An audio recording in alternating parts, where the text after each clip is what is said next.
Hello, Internet. We are here during the week which the seemingly impossible has happened, in which Queen Elizabeth II has passed away.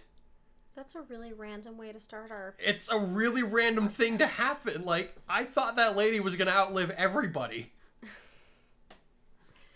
So I wasn't expecting that. I don't know how to respond. I mean, I still don't know how to respond to that. I was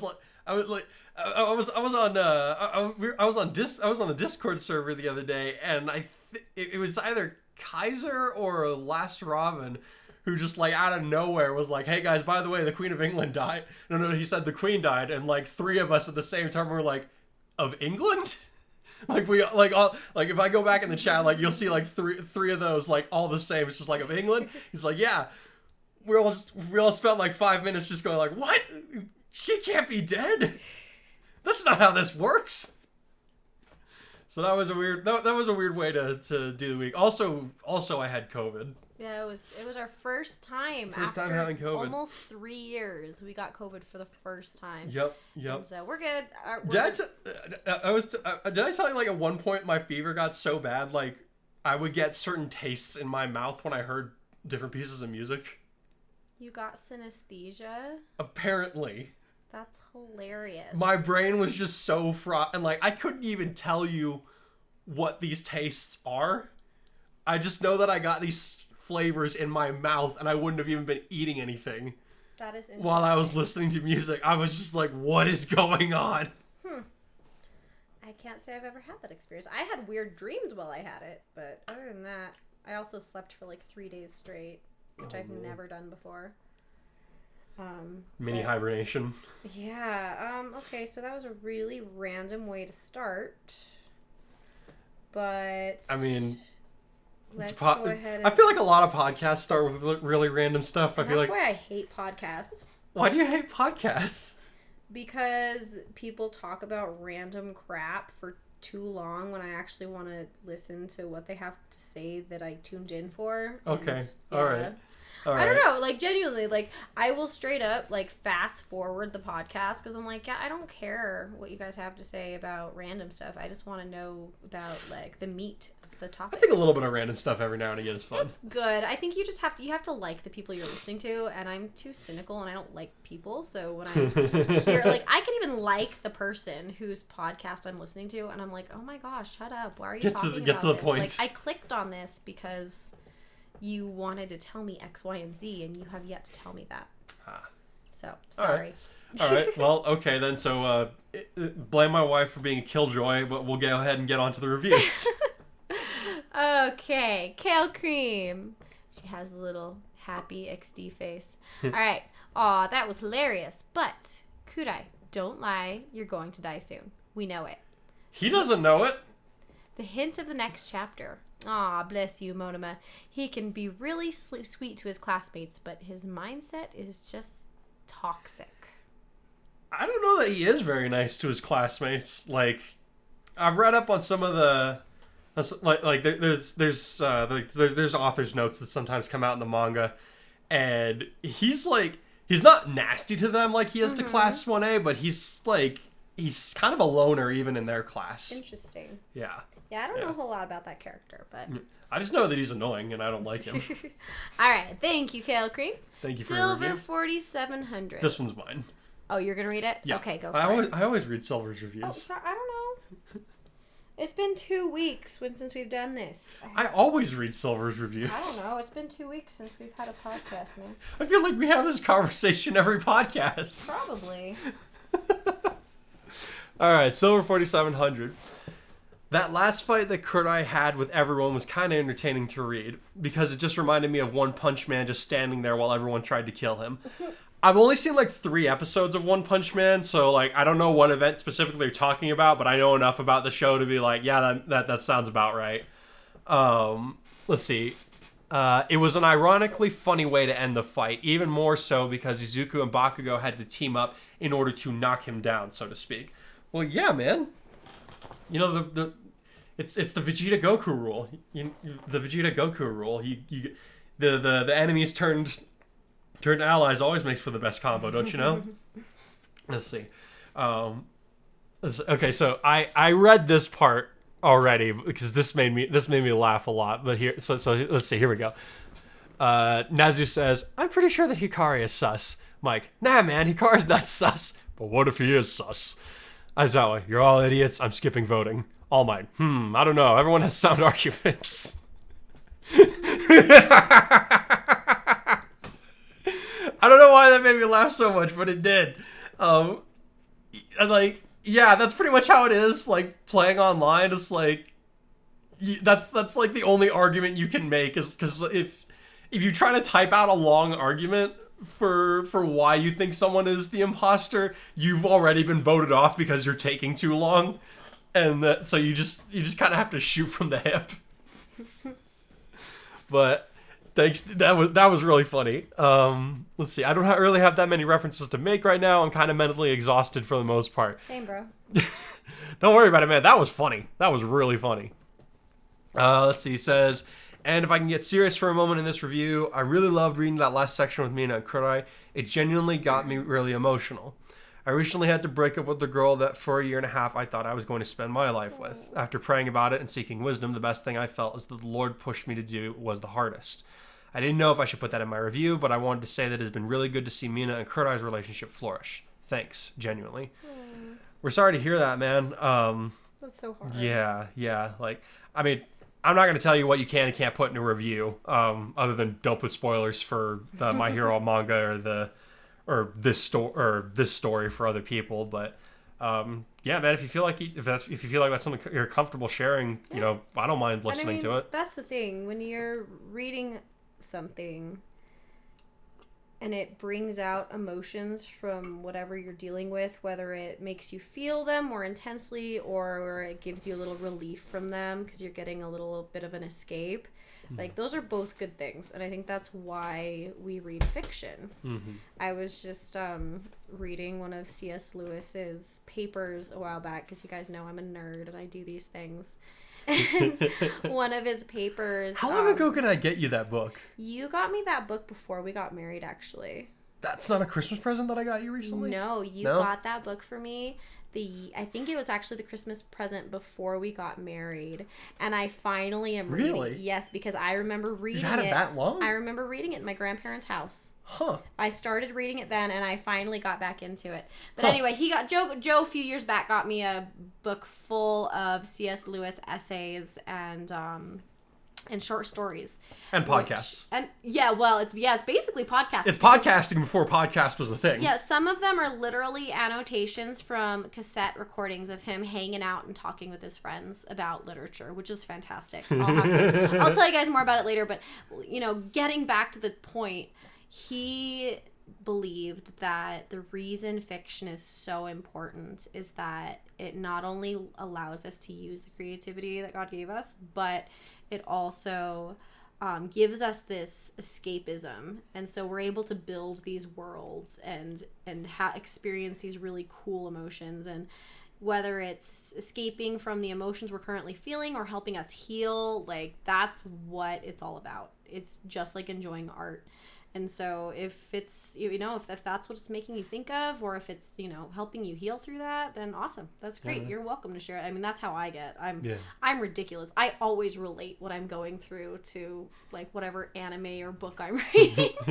So, yeah. But I'm sorry to hear that, man. That's really tough. Yeah, man. And that is rough. We've all been there, and I'm so sorry. Yeah, man. Yeah. Let's see. Yeah. All right. Let's see. There's one more bit of the... Yeah. There's one more bit in the review. It says, "Oh, yeah, I don't think I didn't see that SAO reference. I will get in touch with my agent at CARF to make sure they get the royalties they deserve." Boom! Kirito is always right foundation. Grand reopening. Great chapter, and I can't wait for the next ones. Thanks again, truly. Silver. Yeah, man, we gotta get that SAO abridged rewatch party going. We gotta wait for Robin to get back from Europe, but it's gonna happen. It's gonna happen. Man, that's what happens when I'm he's like I think he was in Venice the other day or something. Oh, I'm so jealous. Yeah. That is so cool. He told me about a very interesting canal ride with animatronics. I'll tell you about it later. Okay, I'll just have to go back in the Discord, which I feel bad I've not. Sorry, I haven't been talking to you guys on the Discord. I literally Yeah, I made her remember and everything. I know. I just keep forgetting that it's there. Which is, I'm busy, but I'll get in there. I promise. I love you guys. I'm not too busy. I'll get on there at some point. Every time I go on, though, you're talking about something I don't understand, so I'm just like, okay, bye. Or I just wasn't. You and Kale Cream both. Yeah. All right. She'll just get it. She'll just hop in a random time. She's just like, "What are you guys talking?" Because it'll sound like a dictator's speech to his soldiers or whatever. She's like, "What are you guys talking about?" We're just like, "It's an abridged series reference. Don't worry about it." Oh my gosh, I'm sure that's most of what you do. All right, thank you, Silver, for your review. Appreciate you, dude. All right, Joe Clone. What an end to that battle. Deku and Ground Zero using a combo attack on Kai was a stroke of plot armor as strong as Captain America's shield. I loved it. Hello, Yellow Power. It's an unbreakable firewall surrounding Kai, huh? Now that I think about it, Shulk from Xenoblade Chronicles has a Monado shield that is also yellow. Do you understand that reference? I've played against Shulk, and I've maybe used him once or twice in Smash Brothers. I know that he has some yellow power or whatever. Oh, okay. I think it focuses on defense or something. Oh, okay, cool. But that's all I know. Oh, he literally just says that in the next sentence. Oh, okay. He uses it in Smash Bros. Too, and it shows his movements there. Slows his movements there. Okay. What a coincidence. Honestly, dude, that actually is a coincidence. It really is. Yeah. Like I said, I've played against Shulk, but I can count on one hand the number of times I've played as him, and I never do very well as him. So I'm just kind of like, I'm not gonna bother wasting my time with that one. Sorry to any Shulk fans out there, but honestly, it's an honest to goodness coincidence. That is cool though. Yeah. Random force field, and it makes sense that if you have something that has that much power defending you, that you'd move slower. You just kind of turn into the tank. All right. Well, he just can't move. Yeah, exactly. All right. Teacher board, that's just terrible. You wouldn't have enough faith in your student to be 100% on board with his potential. I'm with Eraserhead, All Might, Midnight, and Present Mike. Kudai has given his all to his classes, and he has always taken opportunities to improve himself. No reason to toss him whatsoever. Angry face. I can't tell if he misspelled angry or if he was actually trying to say angy face. Oh, angy face. Sorry. Either way. My dyslexia just totally skipped over it and didn't notice. Among Us. That's all. Except for engaging the couple. You really are going hard on the heartbreak building, aren't you? I wish I could be so lucky. Yeah, man, I'm gonna stomp all over your broken little hearts. Hold it. 4 new unrecognizable students. I am thinking Team Juniper. Really hope I'm right, because that's gonna be cool. Please, if you do though, don't kill Pura before Kudai. See you next one.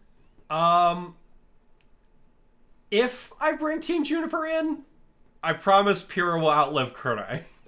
I'll give you that. Okay, and if she doesn't, he'll answer to me because she is my favorite character. Yeah, I know. Sorry. P.S. Hope you got the grade orders figured out. I listened to the audio version, so I know.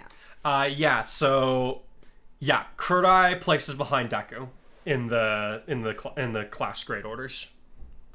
Okay. Yeah. That's what I was. That was what I was. Yeah. I looked over the roster again, and I thought about what you said. I was like, Deku's where he is because he's so diligent in his note taking. Kudai's dedicated, but he's not above slacking off a little bit.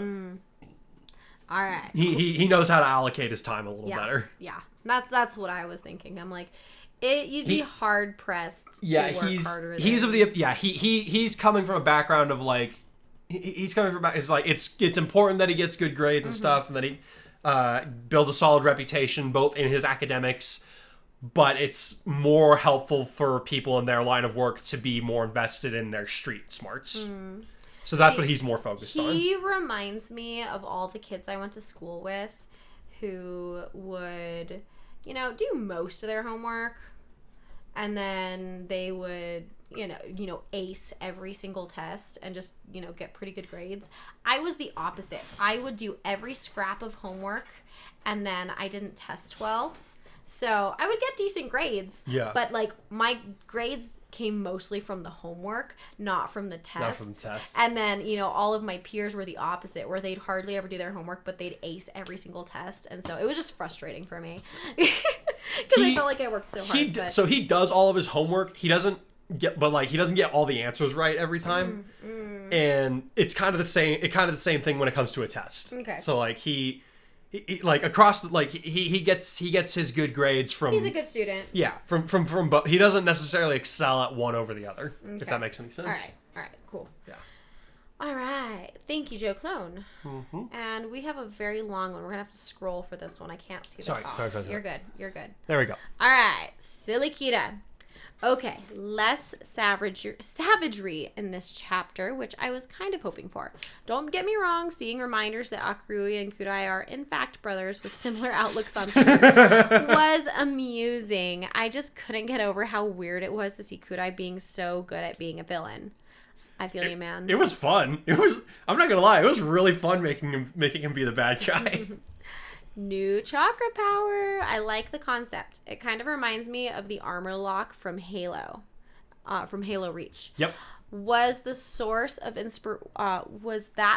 inspiration, or was it something else entirely? I didn't see armor lock and think, hey, I'm gonna make a power out of that. But when I was trying to envision what it would look like, that is one of the things that came to mind. Okay. For sure.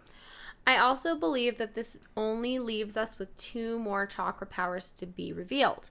So I look forward to seeing the complete set down the line. I'm glad to see that Class A won against him, but I'm also glad to see that it was a close contest. To do anything less would have been a disservice to either party, I think. It's a little cliche that Bakugo and Deku were the ones to finally take him down, but it was done in a way that I thoroughly enjoyed. Okay. I don't mean to throw the word cliche in like an insult. By the way, that word has developed a rather negative connotation. But to me, such things exist in the art of storytelling because they have always had a significant effect on the tale being told. Nice. I like the way you put that. Not everyone utilizes them well. I'm even going so far as to say that most people don't.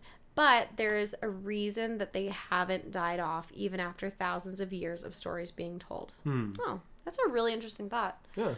I mean, it makes sense. I mean, we've had a similar discussion over plot rhyming too. Yeah. So that makes sense. I mean, archetypes, all that jazz. All right. Sorry, major rabbit hole there. I'm in sort of cliche.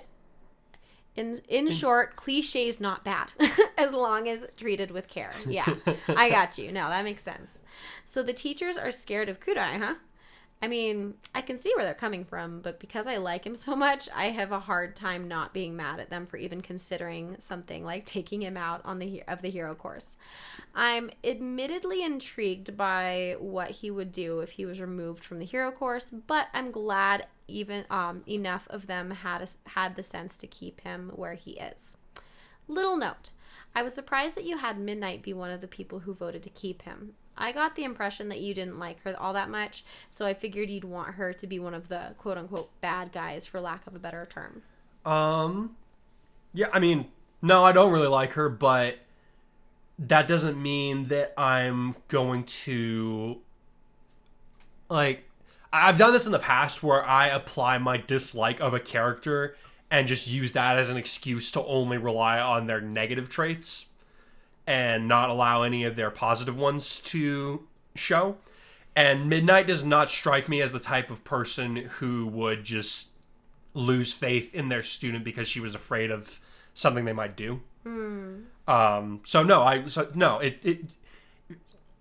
the sake of her character and for the sake of the story, it just didn't make sense for her to be one of the quote-unquote bad guys in this scenario. Yeah, I'm glad. Like, does that make sense? No, yeah, that makes sense. I'm glad you made that choice because I know that in the past you have had a tendency to either project all the negative stuff on a character you don't like or completely change them to fit what you like. And I like how you just kind of, you played it and you used her personality and you thought, okay, even though I don't like her, how would she respond to the situation? Yeah. And then you did it that way. Because I know in the past, like with your Saiyan tail, you with Juvia and with who was Kana? it? Kana, you kind of did that. And so I kind of regret that with Kana, which I tried to fix later on in the story. I don't regret it with Juvia. Juvia is crazy. She needs help. Yeah, she does need help. She needs help. We've been on this rant before. We have like a 40-minute video on why Groovia doesn't work. Yep. It's a fun one. That's a fun one. Anyway, I think that's I agree that that's a good thing that you just kind of went with how her character would respond, even though she's not your favorite. Yeah. That's definitely one of the things that I like about I've liked about doing My Hero Academia is like, even though there's a lot of people that are like working toward this similar goal, there's so many different personalities that everyone has a different take on what to do. So there's so many different ways the dynamics can go. That like there's so much more diversity than I honestly could have come up with. All right, Among Us, yes. The ultimate quarantine game. I need to know, what is Kudai's playstyle? Does he sabotage the crap out of everything, or does he rely on locked doors and vents? How does he handle himself at the emergency meetings? I need to know these things. Oh man. I mean, I guess he'd probably play the same way that I do if I had to put it, and I'm probably shooting myself in the foot here by explaining this, but one of the ways you'll know I'm the imposter is if people are dying really quickly.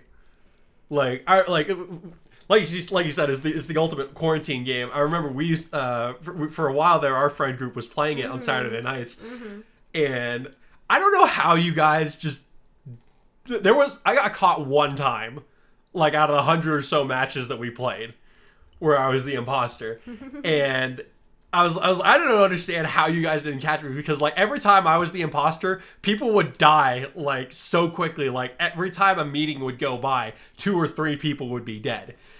And so like, and it's not that I like see someone and I immediately have to kill them. I would plan it out. Like I don't use the locked doors very much because I don't think I'm very good with the timing on those. But I would definitely use the vents to get around, and I would use that in conjunction with with an emergency or whatever, so that way people couldn't like if I really hate it when people like call emergency meetings for no reason in the middle of a game, so I honestly just used the sabotages to keep people from doing that, and then I would go and kill people while everybody else was scrambling trying to figure out like, how do we get the oxygen working again, or let's make sure the nuclear reactor doesn't blow up. So yeah, I'm very sabotage heavy. And people will die very quickly. And then at meetings, I just kind of let other people talk first to see like where the suspicion is being thrown. And like what I do is, so most people will throw like 1 or 2 people will throw shade at somebody, and then other people start jumping on it. What I'll do is I will point out the person who was first pushing for the other guy.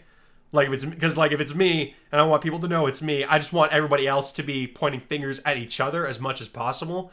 So I'll just like give a little poke to the group and like kind of stir up the hornet's nest, and then everybody's like so busy like accusing each other and like trying to figure out what evidence they can use against each other, and then I'm just sitting in the background smiling, figuring out which one of these guys I'm going to kill next. That's so funny. I didn't realize our playstyle was so similar, because you just described the way I play.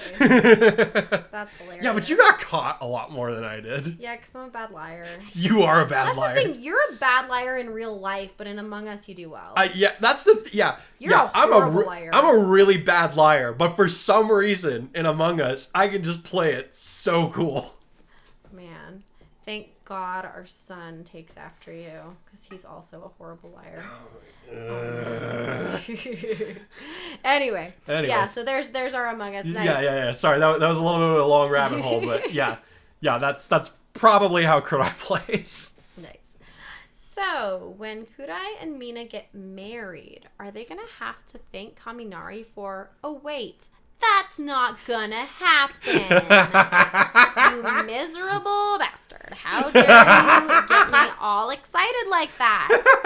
Just kill him already and put us out of our misery. Whoa. No, not really. I don't want him to die. I know he will, but in all seriousness, I enjoyed the fluff at the end. It definitely reminded me of Kudai's first visit to the hospital in this story, when they first started dating. That them being really awkward around each other for a few minutes, even though they know each other well by now, just felt really authentic to me. Kudos on another chapter well writ. See you for the next one. All right.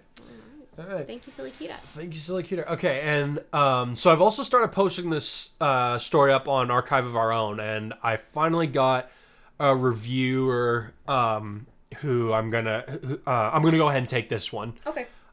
So I talked to them a little bit. So this review that they left is a result of having finished reading the story, and I asked them, like, you know, what made you, like, what caught your eye about the story, what made you stick around for it. So they responded with, to answer your questions.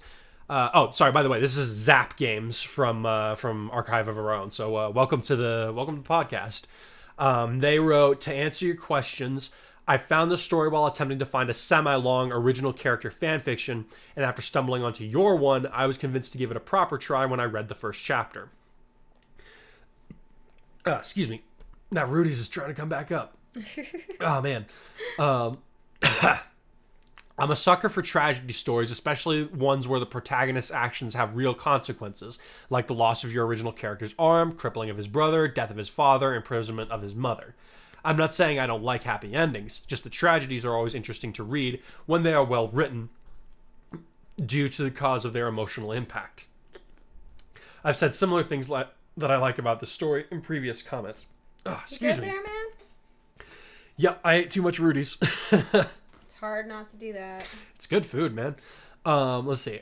Other than that, I liked how you balanced his powers, so he's powerful but still mortal. He doesn't just win a fight suffering no damage, and when his classmates help him, it's significant rather than being pointless because he's so powerful. A lot of heroes get boring to read because they become godly powerful, but yours is strong while still being interesting to read in fights. Yeah, that's a very difficult. That's a very difficult balance to keep. I've definitely had a tendency to make some of my other characters a little overpowered, while deluding myself into thinking that they're not. And I'm trying really hard not to do that with this one again. So I'm glad that it seems to be coming across that way so far. Let's see. They finish by saying, I like heroes who fight to their limits and pass them, and then to the point where they save or succeed in what they wanted, but fall in the process, like Kyojiro from Demon Slayer, when he fought a stronger opponent and saved everyone he could at the cost of his own life. This makes a bit more sense if you've watched Demon Slayer. Becca recently had me watch Demon Slayer. I watched most of I watched the entire movie and most of season 2, like, in a day and a half while I was COVID brained. Well, you had already watched them, but you rewatched them. I rewatched them while I was sick. Yeah. I was like, I thought about trying that new Spy X Family anime, but I was just like, my brain is not gonna.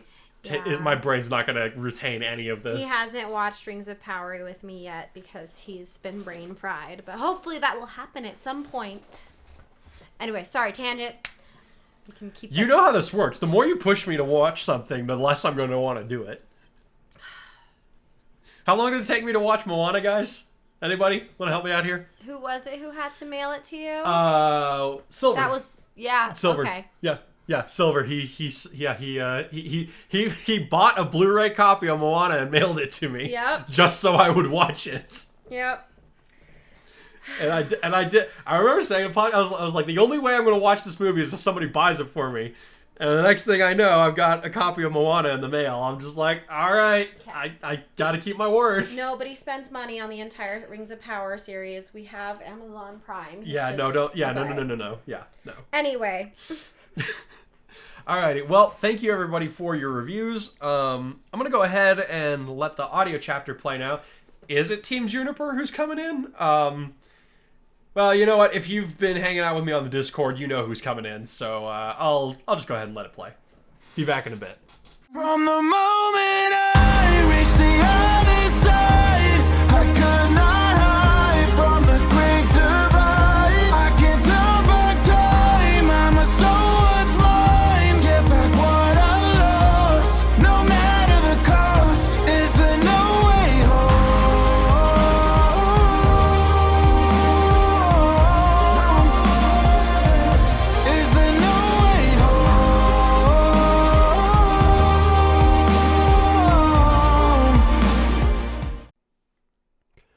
Rivalry.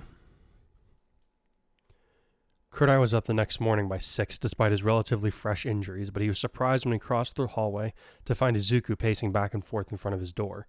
Having spent the night in Mina's room, he had no idea how long his classmate had been there, but he hoped it hadn't been for long. "You okay, man?" he asked as he approached.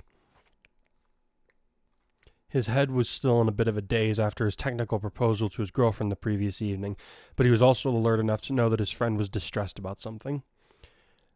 "I'm not sure," the other boy answered in a low tone as he stopped walking, his eyes glancing at the shut door behind his friend. "Can we talk in your room?" Can we do yours instead?" Kurdai requested. "Mine's kind of a mess." Okay, we can do mine." Izuku shrugged. "I guess it'll actually help me explain what's going on anyway." "Huh?" In response, the other boy led his friend over to his room and opened the door so that they could both enter, whereupon Kurdai found a strange sight. "What happened in here?" he asked as he noted the broken window and scattered memorabilia that had been hastily put back on the other boy's desk. "I had a really weird dream last night," Izuku answered as he shut his door. "In it, I saw 7 people lined up beside me, mostly people I've never seen before, though they all looked like heroes. The further away from me they were, the less I could tell about them, but I felt a weird connection to all of them. I think they were the other users of One for All. There was even a shade that looked like All Might among them." Hold on a second," Kurdai said with a slight frown as he quickly did the math. "You said you saw 7 people, right? If you're the 9th user, where was the other guy?" "He was separate from the others," Izuku answered. "Through him, I started to see things. All Might told me the story of how All for One and his brother could never agree on anything, and how eventually the elder brother gave the younger one a quirk," the other boy said shakily. "Last night, I saw it all. Everything that All Might had told me, and then some." Wait, Kurdai said slowly. "Are you sure that this was a dream? Or do you think—" "I think I saw the memories of All for One's brother," Izuku nodded with a slight shudder. "At least, that's how it seemed at first. I was shown how All for One got his start by attracting followers, people who wanted power and people who were shunned because of theirs. They all came to him to find a solution. Then I saw him creating One for All. His brother looked like he was in pain, so I reached out to help him.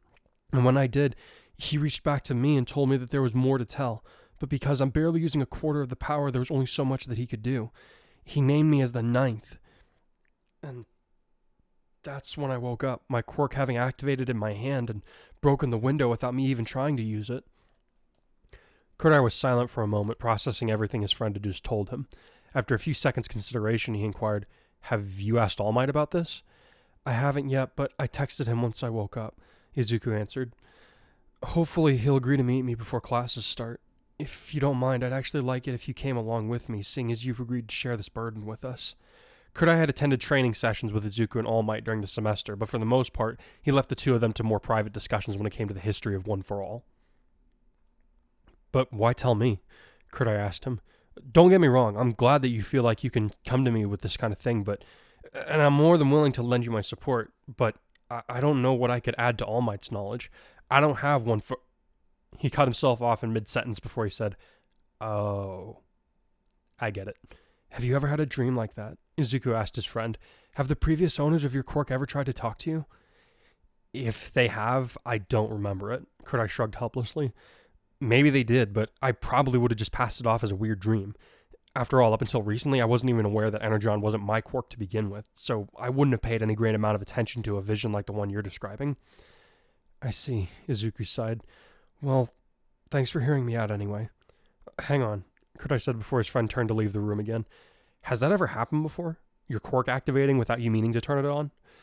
"No," Izuku said with a swift shake of his head. "It was really startling, almost as though One for All suddenly had a mind of its own." Kurdai said with a slight frown. "We should keep an eye on that then. Hopefully it was just your body sleepwalking because of the dream, but there's a fair amount about your quirk that we don't know about. Just be careful when you use it and let me know if something seems off or if you need some kind of help." "I will," Izuku said with a smile that brightened his formerly worried face. "Thanks, Kurdai. Just knowing that there's someone looking out for me who knows what's going on is a big help." "I'm happy to assist," Kurdai said with a grin as he clapped the other boy on the shoulder. "Let's go get some breakfast. I get the feeling today's training is going to be best handled with a full belly." "Yeah, I get the same feeling," Izuku chuckled as they left the room. A thought then occurred to him, leading to him to ask, Hey, shouldn't you wake up Mina? She should eat something too, shouldn't she? His cheeks were red, which led his friend to grin in a silent amusement. She prefers sleep to breakfast, he said with a slight roll of his eyes. I'll make her get up in time to have some coffee, if nothing else, but she gets pretty cranky if I try to get her up any time before 7.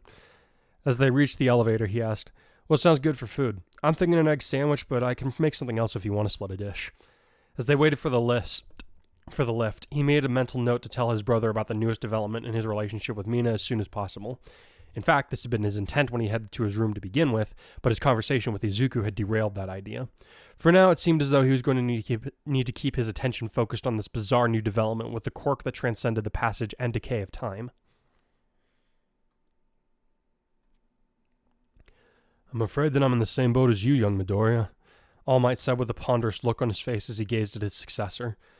I saw the shadows of the previous users when I was young, and I was still getting the hang of the quirk, but none of them ever spoke to me or appeared as clearly as you've described them. Izuku had just finished telling his mentor what had happened to him the previous night, while Kudai merely waited in silence for his turn to be called on by either of them. Truthfully, he didn't know that he had much to contribute, but he had agreed to come and support his friend either way, so he stayed. There were a couple of things that stood out to me, Izuku now said. I couldn't make out 2 of the users at all, just their shadows.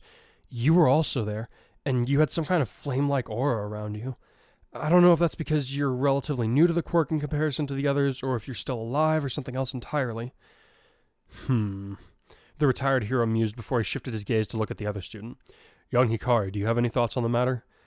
I don't think I take your meaning, sir, the boy answered with a slight tilt of his head. Have you noticed anything about young Midoriya, or One for All lately, that might explain this sudden change in its manifestation? Perhaps something that happened while you were fighting each other yesterday?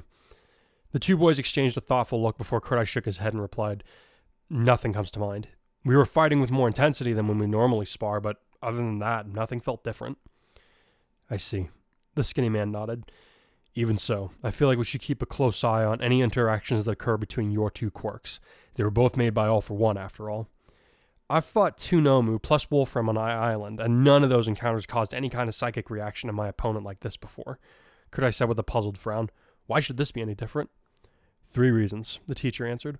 1. Nomu don't seem to possess any self-awareness or intelligence, save for the one that Endeavor fought the other day. If there was some kind of reaction on their end, I doubt we would have a way of knowing about it. 2. You hardly had any direct contact with Wolfram, so I doubt it would have been enough to trigger something like this, though of course I can only speculate. The 3rd reason I have is also largely a guess, but given what I know about All for One in addition to the events at Fukuoka, it makes sense. That being?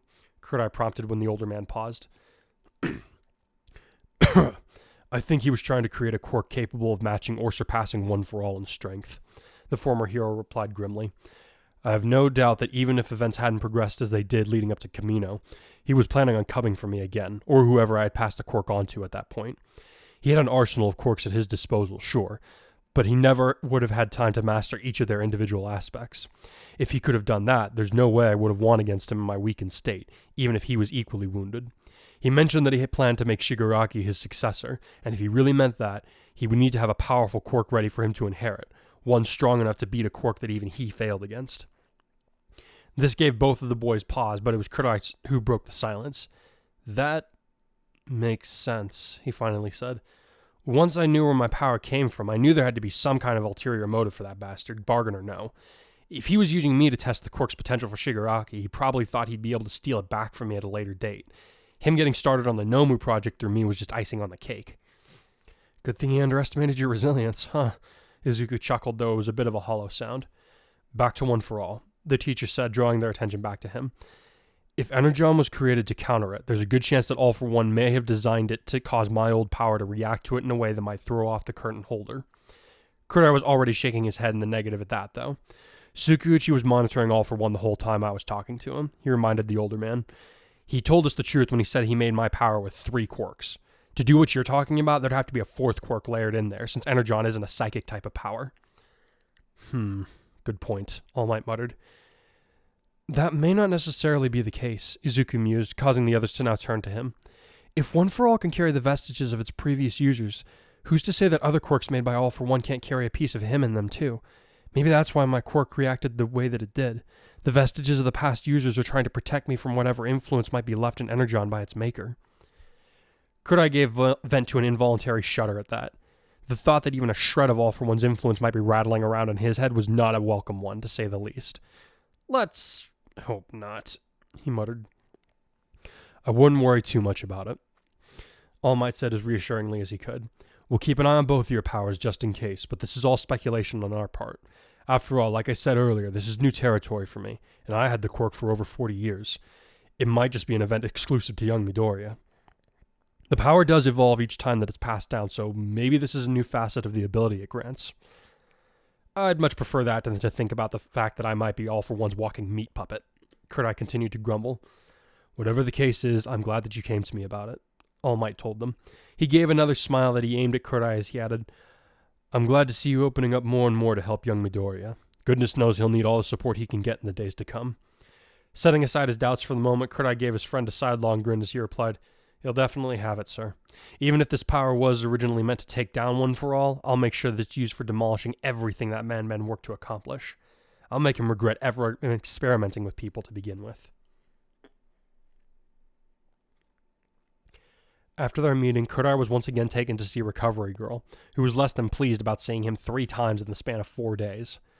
"Blame your colleagues for this one," Kurdai grumbled after she had finished healing him. "And really, what was I supposed to do in Fukuoka? That Nomu had it out for me." "That may be, but you still could have backed out of the challenge the principal and Eraserhead had devised," the elderly lady countered. "You shouldn't feel the need to take on every problem laid out in front of you. Keep up that attitude and it'll get you killed someday." Kurdai's eyes narrowed slightly before he said in a lowered tone, "Despite the similarities in the origins of our powers, I am not All Might, ma'am." "Then why take his catchphrase?" she asked him seriously as she handed him a pill bottle, his next month's dose of sleep medication contained within it. "I saw your declaration on the news after your victory. For someone who claims to be different from that reckless man, you certainly seem to have adopted some of his more negative tendencies." "I am here to stand my ground." Kurdai's own words echoed in his head at that moment, as if his subconscious was agreeing with the nurse. The boy thought about her question for a few moments before he answered, "I've never sought out trouble, but it always seems to find me regardless. I simply react the best way that I know how each time, and I think it's time for my enemies to know that even if I bend, they will never break me. All Might may have been reckless, but anyone should admire his perseverance. I do my best to be conscientious of the way that I do my best to be more conscientious of my actions than he was, but I will not apologize for emulating his tenacity." Recovery Girl mused with a slight frown. "That's all well and good, but do try to remember that you need proper rest every now and again. In fact, after today's exercise, I'm going to have you excused from the rest of the week's Hero Course physical activities and extracurricular programs either." Before he could protest, she whacked him on the head with her cane and added in a sharp tone, "Someone around here needs to keep your reckless impulses in check before you burn yourself out. It's a bad habit of yours."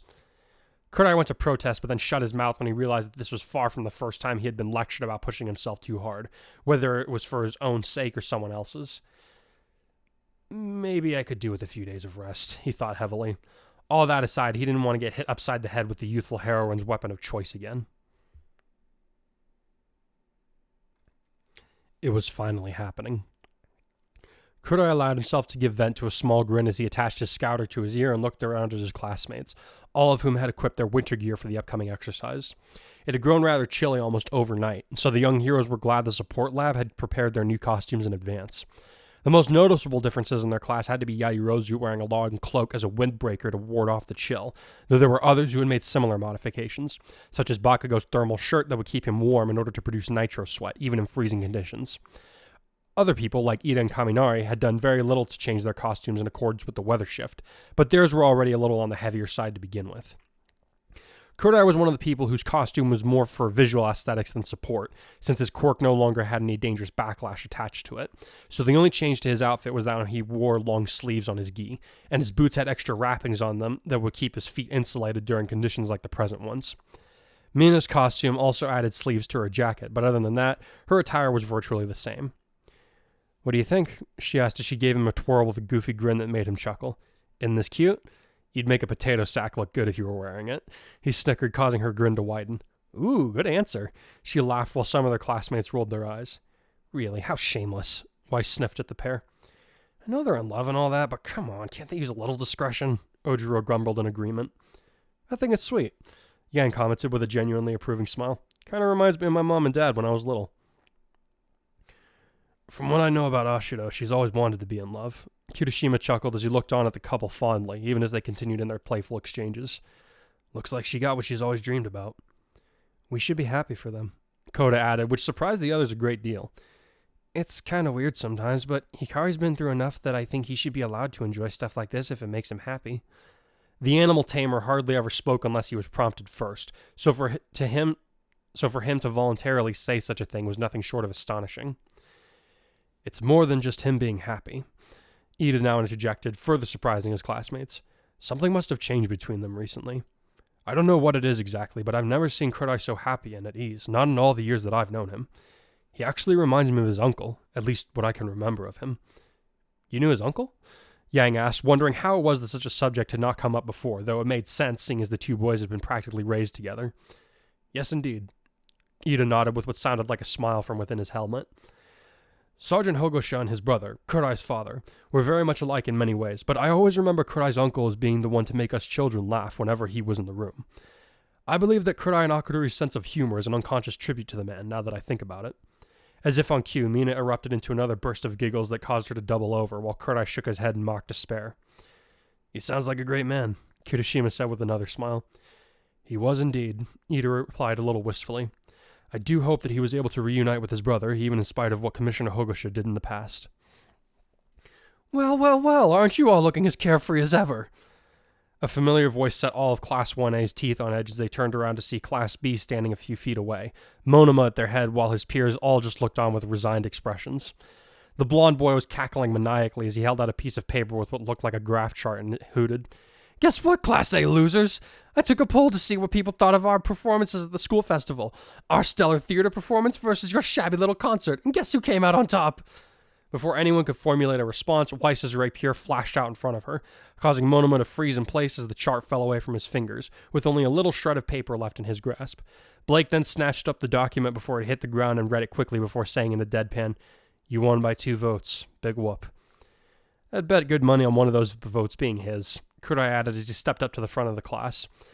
His presence made some of the Class B students flinch and draw back involuntarily, but he ignored them in favor of focusing on Monoma.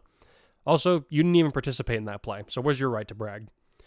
Unlike in the past, whenever he had greeted the other boy with a flat expression, Kurai seemed more like his usual self today, and some of his classmates were immediately wondering whether or not that should be more concerning to them. Monoma looked like he was trying not to choke on his tongue as he was put under Kurai's scrutiny, though he'd said nothing, which just filled Class A's thoughts with a collective question. What did Vlad King do to make Monoma back off so completely in spite of his disdain and outright hatred for Kurai? Sorry about him, Kendo said as she walked forward with an uneasy smile, pushing the red-faced boy aside as she did. His bad attitude aside, we're all looking forward to these matches. Likewise, Yaoyorozu said as she stepped forward and shook hands with the other girl, a friendly smile on her face. I think today will prove to be a very unique experience. The Hero Corps students were all set to compete against one another in a series of matches over the course of the day. This would be the first time the two groups would be pitted against one another in such a definitive matchup, and there was something to be said for feeling as though it had been a long time coming. There was also the general unspoken consensus among Kurai's friends that they wanted an excuse to lay Monoma flat with a hint of excess force if they could get the chance. Today could very well provide that chance. It'll be unique in the sense that you peons will finally learn the taste of defeat and be left in the dirt where you belong! Monoma burst out, seemingly unable to contain himself any longer. He started to cackle again until a familiar piece of fabric shot out and wrapped itself around his throat hard enough to cut off his air supply. Shut up, Aizawa growled as he approached, Vlad King right beside him, who was looking on with his usual disapproving scowl. Following them were 4 other students whom the others did not recognize. Monoma, if you can't control yourself, you can leave my class right now, Class B's teacher said as they finished their approach. The only reason you're here is to make up the numbers. Otherwise, I'd have you sit this one out and watch so you could learn from your betters. Aizawa let his scarf fall loose so that Monoma could draw in a breath of fresh air and gasp out, Sorry, sir. I'll stay quiet. His frame was sagging, as if he were a little child who had just been told he wouldn't be getting any toys for Christmas. Kurai raised an eyebrow at his sudden compliance, but he decided that it wouldn't do him any favors to rub salt in the other boy's wounds, even if he had long since earned it. Aizawa, not one to waste any time, turned to address everyone else with the words, Because my class has extra members this semester, we've decided to do things a little differently this time around. I'm sure you're all wondering who's behind us, so I'll cut to the chase and say that they're students from other courses who are hoping to transfer into the hero department. Depending on their performance today, they may be added to Class B, starting with your second year. Applicants, introduce yourselves. The first student, a boy with dead eyes, purple hair, and a scarf that seemed suspiciously familiar, stepped up and said, I'm Shinzo Hitoshi. Well, thank you all for having me to participate in the exercise. Understand that I'm not here to make friends. I'm here to prove that I have what it takes to become a hero, even more than many of you do. You are all obstacles that I aim to overcome. As long as you all understand that, we'll get along fine. That guy looks kind of familiar. Kurai muttered in an aside to his girlfriend. I think that's one of Mr. Aizawa's scarves that he's wearing, she whispered back as Hitoshi began to retreat. Yeah, but there's something else. Pretty sure you punched him in the face when he tried to take our headbands during the cavalry battle, Izuku told his friend, who looked askance at him. How do you remember that? Now that he had been told that, he had to admit that it sounded right, but the sports festival had been so long ago that it was one big blur to Kurai now. Well, the only people to make it to the cavalry battle who weren't in the hero course were him and Hatsume, but I couldn't figure out what his quirk was the whole time, the Greenette answered. I didn't see him during the race, but that's probably because we were in the lead for most of it, and he was in the low 30s. Well, if he's got Aizawa's scarf, he's probably been scouted by our teacher for some reason, Uraraka added as the next student began to take her turn. We should be careful if we have to fight him. Agreed. The second student was a girl with pixie-cut, flaming red hair and ice blue highlights who grinned at them with a surprising amount of confidence. Name's Ao Mitsuha, she said with a way of introduction. I was going to go for the hero course back during the entrance exams, but I got injured in a sports accident before I got the chance, so I decided to go into the support course during the interim. Now I'm here to make up for it. Interesting. Kurai mused to himself as he watched the girl step back. If she had been good enough to apply for the entrance exam, this girl might actually be a challenging opponent. Next was a girl with jet black hair and red bangs that matched her eyes.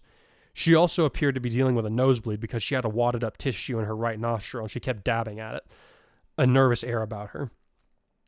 Hi, she said softly.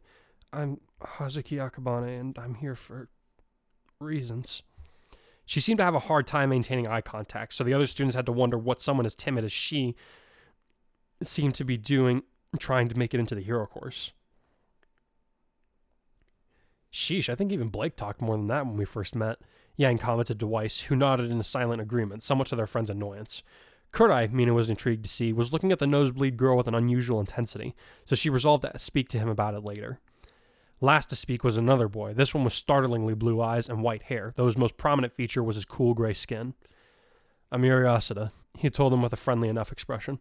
Mitsuha and I are classmates in the support course, but we both aim to become heroes, even if we have to take a roundabout path to get there. Thanks for letting me join you today. I look forward to learning from the experience, regardless of the results. As the others gave the newcomers a polite applause, Mina leaned over to Kurai and murmured, What do you think? None of them seemed duplicitous like that guy from Ketsubutsu. He answered her in a similar manner. Mr. Aizawa and Khan wouldn't have just let them in on this exercise on a whim, and we have no idea what their powers are, so even if they're inexperienced compared to us, we shouldn't let our guards down. So, business as usual when it comes to his class? Pretty much. Also, what's up with you checking out the nosebleed chick? I'm right here. She said it with a grin, but she also knew that he was already fairly immune to that particular joke by now. He confirmed it when he rolled his eyes and said, I think I know her, or maybe someone related to her. I just can't remember where from. The problem is I feel like it's important, and then I'll just come across as a total ass if I don't remember who she is. By your own words, that's not much different than how you usually come off to new people. Oh! He pretended to grimace as he clutched his chest. That hurts. I feel betrayed. Dude, just go talk to her and ask what's up. Mina giggled as she grasped his arm gently. I can even run interference for you if things get weird, as long as she's not someone you used to have a crush on. That would be a definite no on my part, he chuckled in response. And I don't exactly want to come across like I'm trying to intimidate the other team before the matches even start. I can just talk to her after the exercise is over. Okay. Mina grinned, her mind already working on how she was going to approach the other girl so they could get the conversation over and done with, and not have it hanging over Kurai's mind the whole time. After All Might and Midnight arrived to join the activity, the teacher set about explaining the rules for the exercise. Essentially, there would be teams of 4 pitted against one another via random matchups in combat, with an urban jungle as the setting. A team won once they managed to lock up everyone in the opposing team by any means necessary. Each round had a time limit of 30 minutes, and if the clock ran out, whichever team had more prisoners at the time would be considered the winners. The one exception to the drawing of lots would be that of Team Ruby, was set to face off against the hero course applicants from the other classes. This must have been news to them because Asada protested, saying, "Isn't that kind of a stacked contest? They have way more experience working as a team than we do." Which, of course, was the wrong choice of words to use in front of Aizawa. "If you're trying to be a hero in a world full of fairness, you can get out." The scarf teacher growled as his eyes flared an ominous red. "My students have fought a deck stacked against them from the very beginning, and never once have they complained about the unfairness of it all. Class B has also experienced that hardship, so if you're looking for sympathy, you won't find it here." Sorry, sir," the boy said, looking crestfallen. "You're right." The scruffy instructor grunted before his hair settled down. "As I was saying, the rest of you will be decided at random. Class A, come to me and draw your lots. Class B, do the same with Vlad."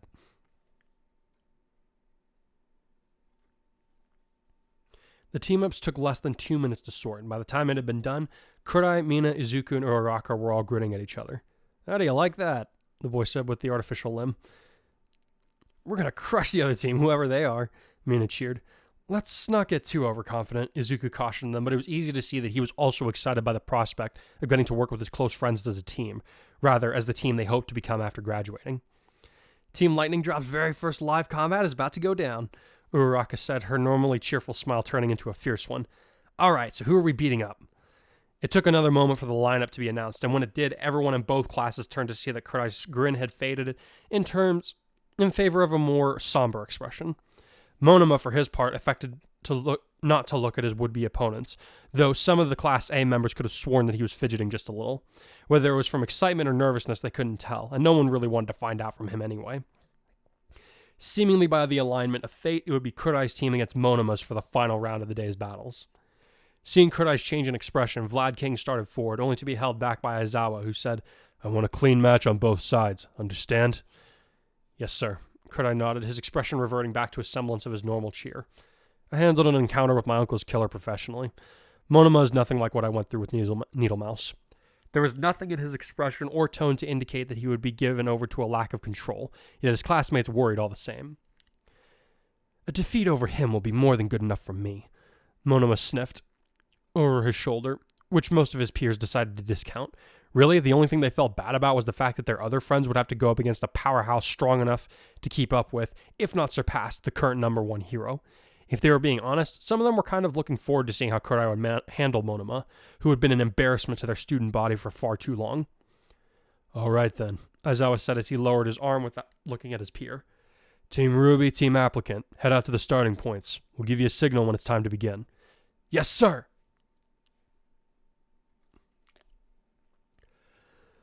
While the named students were making their way out into the field, Khan pulled over Aizawa to speak to him in lowered tones.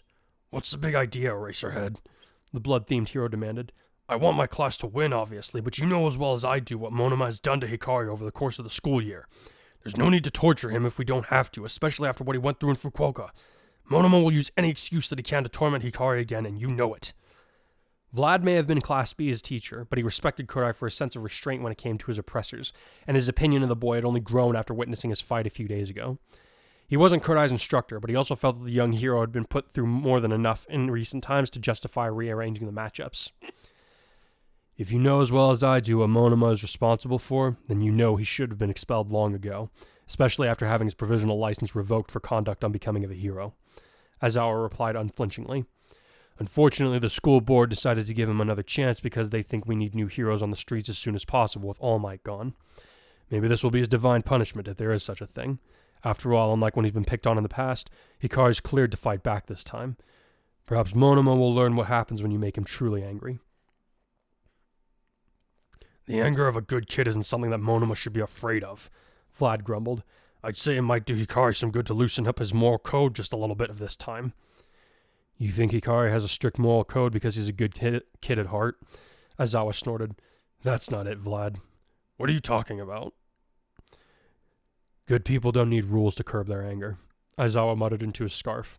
"Monoma's probably about to find out why Hikari has had to follow so many since he was young."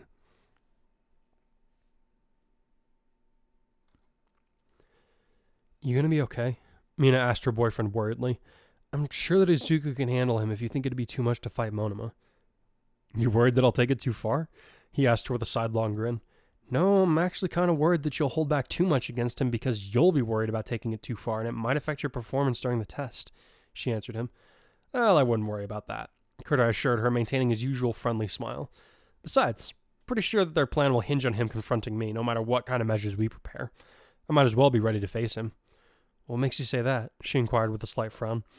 If their reactions were anything to go by, they'll probably want to keep him as far away from you as possible so they don't risk that he gets them disqualified for bad behavior. Normally I'd agree with that, but there's something to be considered here, Kurtai said as he held up a finger. My power was just showcased to be strong enough to outdo Endeavor. Anyone with Monoma's ability would know that my quirk is the best one to copy, even if it is an obvious plan. You saw how everyone reacted when they thought I might get hostile with him. My power scares them. If they have it on their side, they might feel a little more at ease, even if it is Monoma using it. He'll come for me, grudge or no. I have zero doubts about it. So, what will you do about it? Mina asked, her worry beginning to increase with the anticipation of the upcoming match. Let's just say that Monoma's going to wish he had this costume of his. Came with a big-ass umbrella. What? Because I'm going to rain down hellfire on his swollen head like he wouldn't believe. Kurtai elaborated as he turned to look across the deck at Monoma, who was studiously ignoring them. It was just as well, too. There was no telling what might have happened if he had seen the vicious wolf smile decorating his enemy's lips, as a silent promise that the blonde boy was going to get everything that he had coming to him. Even if they doubt me, push me where I stand, I will say it proudly, soon you know who I am. There is something that sleeps within you, listen close. You will soon know every door that is open for you, one is closed. Soon you will know what's on the other side.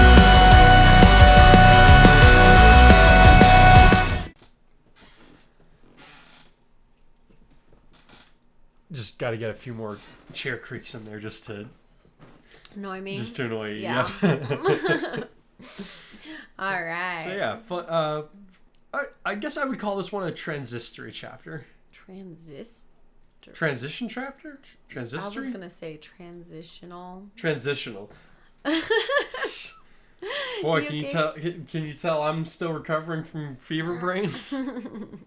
Good grief, what was that? You're okay. So we open with a very stressed out Deku. Yep. In the original, in the original he deals with it just by going for a run. Mm-hmm. So, I wrote this because I kind of wanted to highlight, one of the, like, a big difference in where Deku is mentally at this point. Because like his first thought is like, all right, Kurtai knows. He's like, Bakugo knows what's the truth about One for All as well, but he's not gonna go bother Bakugo at 6 a.m. Yeah, oh no. But he knows that Kurtai's the kind of person where it's just like, you come to him like, it can be in the middle of the night, and if you really have a problem, he'll help you with it. So yeah, his first thought is to go to Kurtai, and Kurtai's like, what's going on? And when I first wrote the conversation, I didn't think about it too far beyond that Kurtai is his friend as a reason why Deku would want to talk to him. But then when I went back and started looking over the chapter, I was like, wait, there's another reason he would want to go to Kurtai, is that Kurtai also has a quirk that was created by All for One. Yep. So that's another reason he would be like, has this happened to you before? So yeah, that was another one of those things where it's just like, how did I miss this why wasn't this in the first draft? I don't know, what'd you think? No, I agree. I think when he first went to him, I had thought of like, why is he going to him right away instead of straight to All Might? He did go straight to All Might. Yeah, he did text All Might right away, first of all. But then it also does make sense. It's like, oh my gosh, like, if you have a quirk that isn't meant for your body, like, does it mess with your brain? What's happening here? Like, I need to know if you've dealt with something like this before, or if you just have anything. Like, you just need somebody who can relate, because that's, Even when you have like a really realistic awful dream, you just feel the need to tell somebody. Poor Joe has to deal with this from me all the time. No idea what you're talking about. And so it's nice that in this rendition, Deku does have somebody he can go to who is, doesn't have the same exact experiences, but he has a similar enough. situation. Yeah. Yeah, they're definitely in the outlier category when it comes to quirks. Mm-hmm. Other than that, his conversation with All Might goes pretty similarly. Well, in the original, Bakugo was there. That's right. Yeah. No, wait, no. Wait. No, Bakugo was there in the afterwards conversation. In the original, what it was Deku noticed that... No, that also comes later, because, one of the conversations that Deku and All Might have is, oh, maybe it's this guy's quirk that's been messing with my head. And they're talking about Shinzo. Shinzo never made it to the battle portion of the tournament in this. So Deku never had that moment where One For All took over his body and broke his fingers to get him out of it. So when Kurai asked him, has your quirk ever done this to you before? He said no. Again, the first time I was writing through this, I started writing, I was like, yeah, that brainwash guy made me... Mm-hmm. I had to do it against that brainwash guy. I was like, oh, wait. They didn't even fight a brainwash guy. They don't even know that the brainwash guy is a brainwash guy. So that's going to make things real interesting for this next couple of chapters. It's a good thing you remembered that for continuity, man. Yeah. I had to catch myself on that. Man. All right. So, yeah, aside from the, man, is it possible that All For One could have some, influence? They're trying to, they're trying to hyperanalyze, did All For One do this? Is One For All just being weird? What's going on? Who wouldn't? But yeah, with the stakes that they play with. Yeah. They kind of have to. Cool. So I'm staling some of your water now. That's fine. You're staling some of my water. I've been talking a lot today. Give me a break. All right. Anyway, so I feel like other than that, the conversation went pretty similarly to the original. Yeah. They basically all walk away with the agreement, all right, we'll just keep an eye on this as best we can. And then we transition to the prep for the... Transition to a meeting with Recovery Girl. Oh, that's right. Yep. She is not happy. Yep. Just 3 times in 4 days. Kurai's just what are you mad at me for? Okay, so did the week go by already? Because she just banned him from doing exercise. No, she says that after this event, she's going to ban him from... Okay. Because it's too late to change the lineup for this thing. Gotcha. But after this, she's just no more. No more. Stop it. You're going to hurt yourself. Yeah. Okay. Yeah. No, it was... Yeah, I kind of wanted to... It was a little bit of a way to see where Kurai's physical health is, beyond the obvious. I threw in that bit about he's still taking sleeping pills to cope at night because all that stuff in his head didn't just go away by him cleaning his chakra and beating the Nomu. Yeah. He's got very fresh nightmare fuel in his head.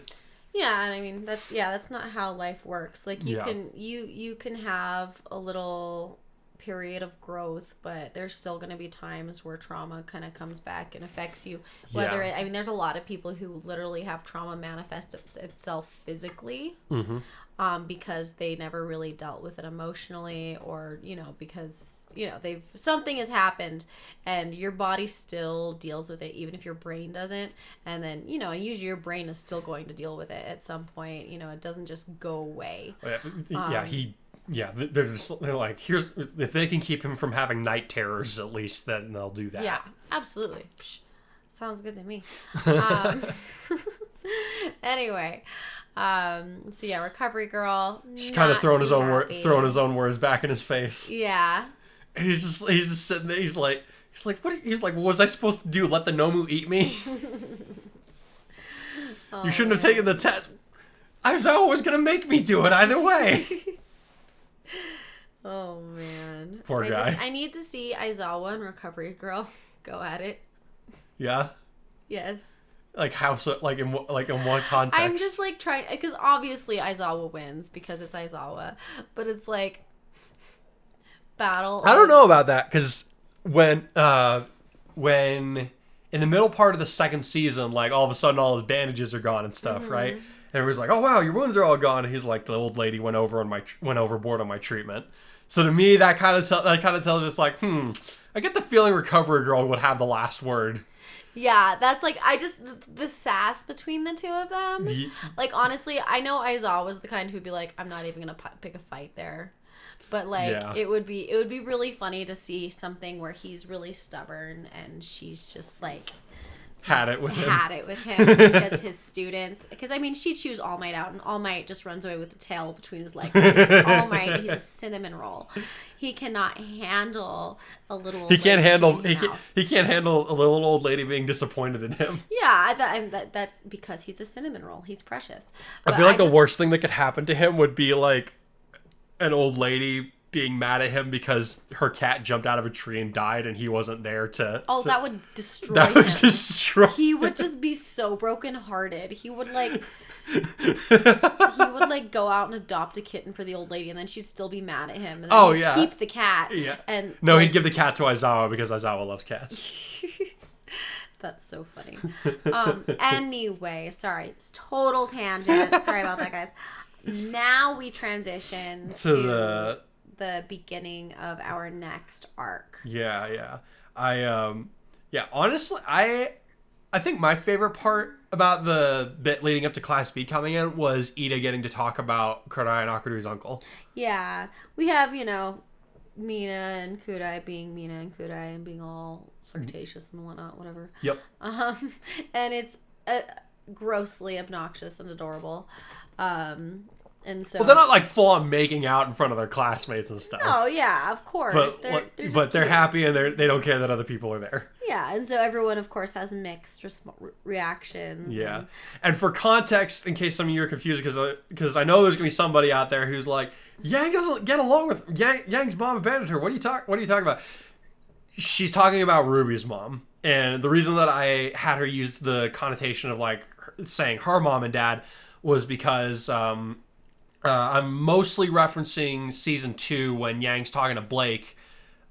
She talked about Ruby's mom as if she were her own. She didn't even use the word stepmom at any point, which just goes to show how she thought of Summer Rose. Mm-hmm. So I thought I'd clear that up a little bit. And I mean, I feel like I know a lot of people who refer to their step parent as their parent if they don't have a relationship with their other parent. So it's like, it makes sense to me. Yeah. So we have cute little I just couldn't think of a way to clarify that without like making it feel forced in there. No, that makes sense. That's what I figured was that she was referencing Ruby's mom. Okay. Because her relationship with her mom is like nope. Don't want that. And then Class B and Monoma show up. Yeah, and Monoma's just being Monoma, so it's like, whatever. So so in the original, he brought up the pie chart. I think it was like Kirishima who read it and was just like, oh yeah, I guess they did beat us by 2 votes. I just thought it'd be way more funny with Weiss, who's just like doesn't take crap from anybody, just like borderline slashes him with her sword. Or close enough that he's just like, I may have made a mistake. We just need more of Weiss and this. I've come to love the tsunderes, so I don't know. What can I say? I married Bakugo's personality type, so... Yeah. Bakugo's not a tsundere. He's not. He's just Bakugo. Yeah. Yeah, he's a Bakugo. Bakugo is a Bakugo. That's a category of its own. Like, how do I... Like, tsunderes are like, they're that annoying character, but you're supposed to like them eventually, and as the story progresses, eventually you do. Yeah. Bakugo is just like, he is who he is, and it's really up to you whether or not you like him or not, I feel like. Yeah, I don't know. I don't feel like the story is geared towards... Like, the story's not... You're not supposed to like his him. His character arc is not written with the intent of making you like him. No. If you decide to like him because of the character development he has, that's for you, then awesome or not. But it doesn't feel quite tsundere. Yeah. Okay. See, for me, I don't know. I never thought I would like him. But I've become that person who loves both Vegeta and Bakugo. Bakugo. I like Vegeta straight up. I was like, all right. Bakugo is unironically one of my favorite characters now. Don't ask me why. I know he's awful. Don't jump all over me, but I don't know. Character growth. Yeah, he has some great character development. Oh no, I've come around to like him as well. Endeavor's the one where I'm just like, nope, I'm never gonna like that guy. Yeah, it's not gonna happen. The whole abusive father thing, like, and abusive husband thing, just hits close to home, and I don't know. It's hard to like him. No, not gonna happen. I don't think it's gonna. That's happen. not gonna happen. It's not gonna happen. I even know some stuff. I even know some stuff that happens later on in the manga. I still don't like him. I don't care. I can just feel sorry for him, honestly. I feel about him the way, I don't know if anyone's seen Suits, but there's a character in Suits, this lawyer show named Lewis. And he's so, like, in a different way. He's so pitiful. And every once in a while, you start to feel sorry for him, but then you're like, no, never mind, I still hate you. And it's like, I think the show is well written in that everyone has issues, and you have reasons to like and hate almost every character. Mm-hmm. And, like, there's certain times where you're really rooting for each character, except for Lewis. Like, he's just so slimy that no matter what you do, the writers are, they start messing with you. They're like, how can we get Lewis to annoy people this week? But that's the thing. He'll start doing something, and you'll start feeling sorry for him, and you'll start seeing his side of things. And then he does something that's so Lewis, and you're like, no, I hate you still. and I think it's not in the same way, because obviously Endeavor is a completely different character. Yeah. But the way the writing is done, it's like that for me, where it's like, I can feel sorry for you, but you're slimy, and I don't like you. I don't feel sorry for him. Sometimes I do, because it's like, he regrets some of his decisions, and he wants a relationship with his son. And yeah. I think I see that because I've experienced similar things in my life with relationships with my family, and so I can pity him at least. All right. And just because pitying him doesn't mean you have to like him. No, I don't like him, but I think I don't feel indifferent toward him either. Okay. So. All right, that makes sense. Yeah, and I think that he's written pretty well. Oh yeah, he's written very well. Yeah. But because if someone's well written, that doesn't mean I like them. No, exactly. Yeah. Anyway, sorry. Like Pronkrell in the Clone Wars. He's that four-armed Jedi with the two double. Oh yeah, that jerk. Very well written character. I hate that guy. Oh yeah, you love to hate him. Everybody, all the memes. Is like, and then there's this guy. And it's usually a profanity. Yep. Because I think my favorite one is like someone drew Master Plo Koon standing behind him with red eyes and an activated lightsaber, and the subtext is the original subtext was like, Master Plo Koon has some words for Pronkrell, and someone beneath that wrote, "Let him speak." But yeah, there's another example of a character who's very well written, and I hate him. Yeah. Oh yeah. No. Yeah. No, that means it's well done. I've had to deal with readers and like people that I've known who are like they assume that a character being well written means that they're well liked. I'm like, no, there is a difference. No, if you're feeling big emotions, that's the goal. Yep. You should feel big emotions, and not every character has to be like that because there's lots of filler characters and. If every character made you feel big emotions, then what's to make them stand out from the rest? Exactly. But I think that to me that's what defines a well-written character is if they make you feel big emotions, and even more so if they make you feel a wide variety of emotions, which I can see that with Bakugo, because you hate him sometimes, you feel sorry for him sometimes, every once in a while you're like, oh man, I guess I can almost understand where you're coming from, dude, and then you hate him again, right? Or and then sometimes he's just hilarious because you get past the obnoxious aggression and you just see how the hilarious tropes and the running gags with his personality. And so I think that he makes you feel like a pretty big, not an extremely wide range of emotions, but compared to a lot of the side characters, obviously, like, I mean, I don't know, when in the Heroes Rising movie, when he took one for all, I mean, like, I felt like I could that was animated really great because like I could just see like he knew, like it wasn't even him being upset that he was being handed a shortcut to the number one spot. He knew what he was. It was that he knew what he was doing to Deku. He was taking Deku's dream. That's what he had done to him their entire lives, and he was being told to do it again one last time in the way that was going to hurt Deku the most. So like that to me is what made that moment stand out the most. Yeah, no, that movie's precious. I love it so much. Yes. All the movies, but I could go on for ages. Anyway, Monoma, sorry. Yeah, Monoma shows up, starts spouting off nonsense. Aizawa chokes him with the scarf. Not me, by the way. Aizawa literally does that to him in the show of his own. Like, he's just laughing. Like, he's doing whatever at class. And it's Aizawa, not Vlad King, who shuts him up. He literally chokes him out. He's just like, shut up. I remember that. Yeah, so we introduced our new characters, which, sorry guys, we do not have our additional Ruby characters at this point. Yeah, man. Sorry. I know some of you were hoping for Team Juniper. It's not happening. Not happening right now. That being said, these are some characters that were borrowed from. One of these characters was borrowed from. Oh, okay. Yeah, Hazuki Akabane was.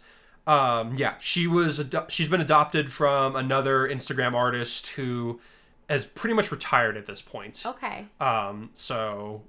But yeah, she's not my character.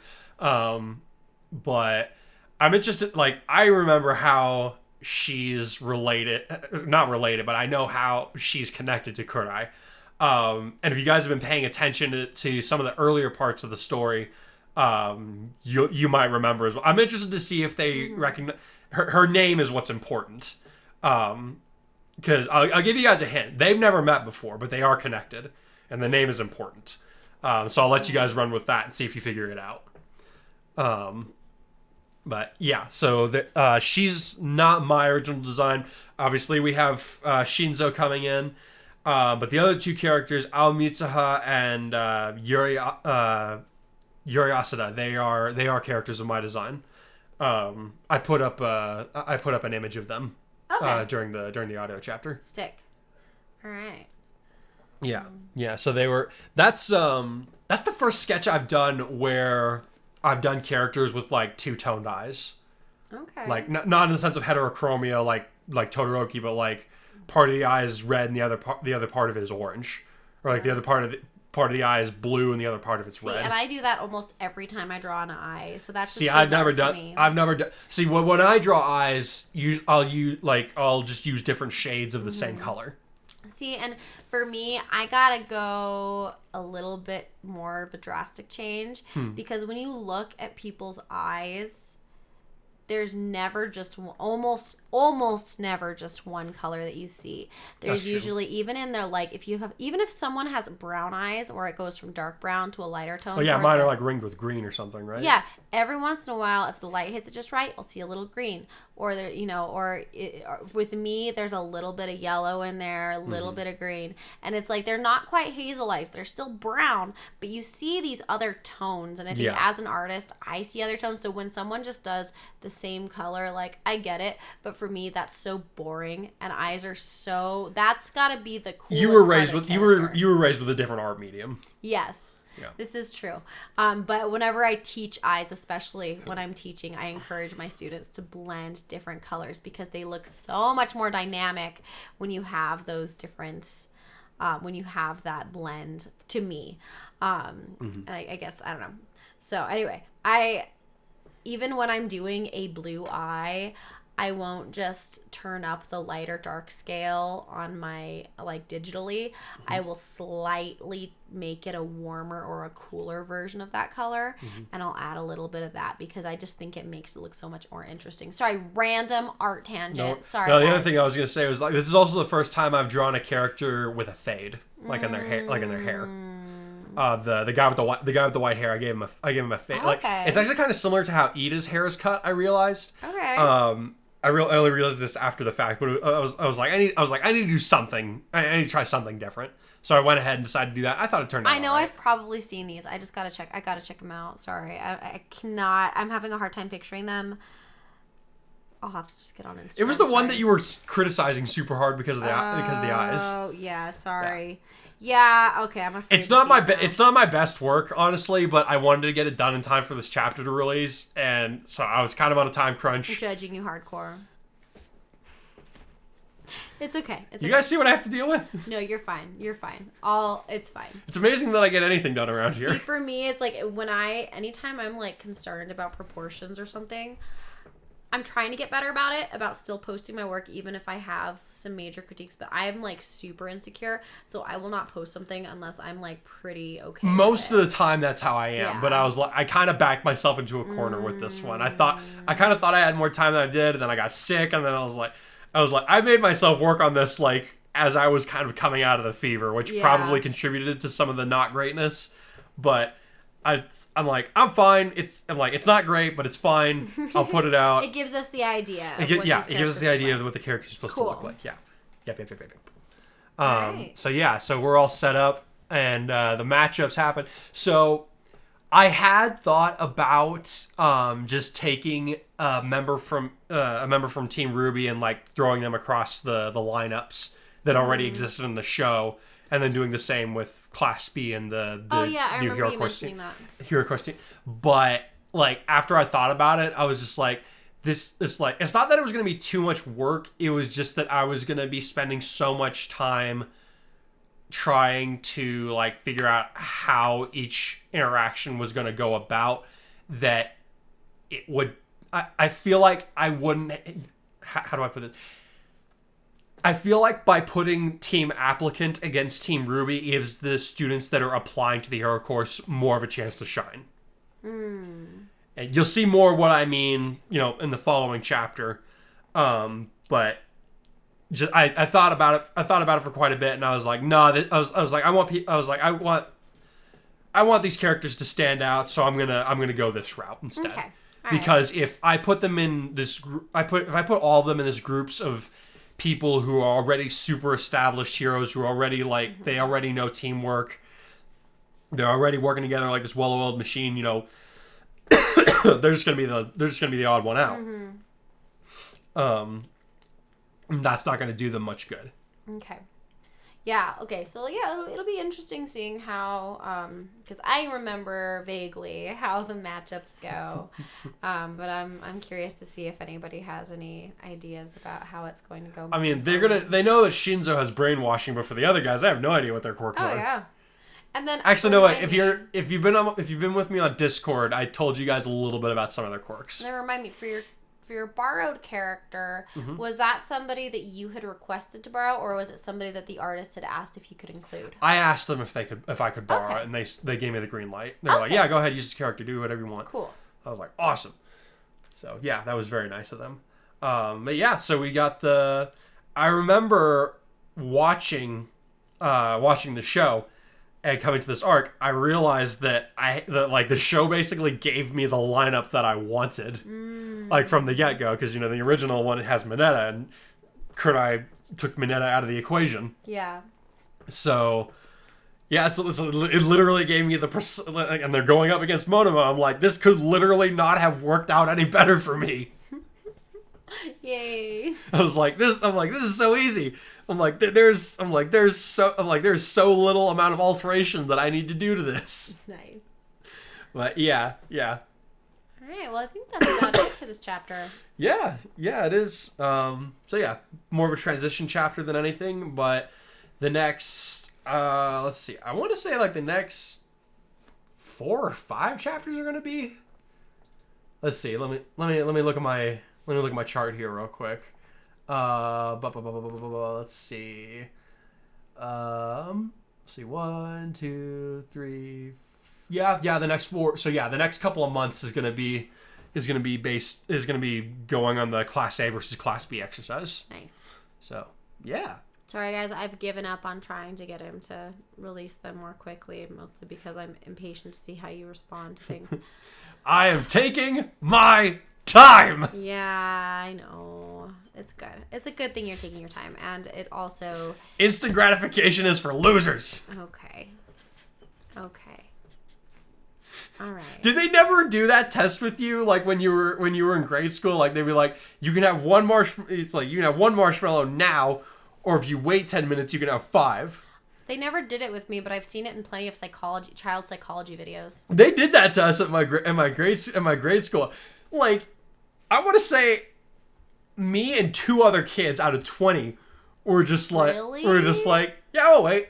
Really? Yeah, I was like, really? Like, one of the other kids actually made an interesting argument on it. He was like, if we all wait, they're just gonna run out of marshmallows. I was like, so he just went. So their logic was, I'm gonna take the one I'm gonna take the one that's for sure instead of waiting for the ones that I might not get. And I was just like, I feel like they wouldn't make that offer if they weren't intent on holding it up, but whatever. I got 5 marshmallows. Yeah. Everybody's personality is different. I think children who have a mindset of scarcity are gonna immediately go for it because they're like, I don't know if it's still gonna be there. They might not keep their word. I'm just gonna go for it. Those kids were well fed. Well, that's the thing though. Even if you're well fed, that doesn't mean you have parents who keep their word, and that doesn't mean you have. So scarcity doesn't necessarily mean in material goods. It could also mean emotionally. Okay. And so yeah, so I think. I honestly don't know because no one ever did that test with me, but I probably would have been the kid who ate the one because I was like, I don't know if they're actually telling the truth. Like, I don't know if there's even going to be any left for me. I'm just going to go for it. As an adult, obviously, it's different. But yeah. No, yeah, I get what you mean. I do enjoy when I'm watching shows week by week. Yeah. Or bi-weekly, I guess, in this case.